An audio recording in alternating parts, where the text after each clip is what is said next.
చదివితే పెద్ద కాలేజీలో చదవాలి. ఐఐటి, ఎన్ఐటి, జిఎఫ్టిఐ ఇలాంటి కాలేజీలో చదవాలి. లేకపోతే లేదు.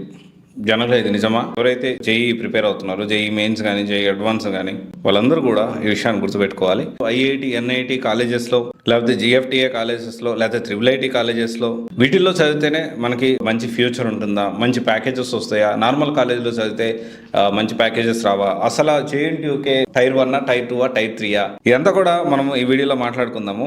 జేఎన్టీయూకే యూనివర్సిటీ గురించి మాట్లాడుతున్నాం. జేఎన్టీయూకి అఫిలియేటెడ్ కాలేజెస్ గురించి నేను మాట్లాడట్లేదు. అంటే జేఎన్టీయూకి అఫిలియేటెడ్ కాలేజెస్ అంటే మన ఊళ్ళలో ఉంటాయి కదా, మళ్ళీ పల్లెటూరులో. నేను కూడా అసలు మన tier 1, tier 2, tier 3 college, tier 4 కాలేజీలో కూడా ఉందో లేదో కూడా తెలియదు నేను చదివించిన కాలేజ్. మనకి హార్డ్లీ మన క్యాంపస్ ప్లేస్మెంట్ అంటే ఒక్కటి రాలా.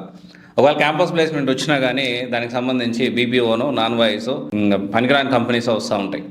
సో ఇక్కడ ఏంటి అంటే మనం ఏమంటాం, పేరెంట్స్ నా మంచి కాలేజ్ చదివించలేదు, డొనేషన్లు గట్టి చదివించలేదు, ఇంకోటి గట్టి చదివించలేదు, మన దగ్గర టాలెంట్ లేదు. బేసికల్లీ మనం అర్థం చేసుకోవాలి, యాక్సెప్ట్ చేయాలి. ఇక్కడ ఏంటి అంటే చాలా క్లియర్గా ఇంటర్ నుంచే ఈ ఐఐటి, జేఈ ఏదైతే ప్రిపేర్ అవుతున్నారో వాళ్ళందరూ కూడా గుర్తుపెట్టుకోవాల్సిన విషయం ఏంటి అంటే పెద్ద కాలేజీలో చదివితేనే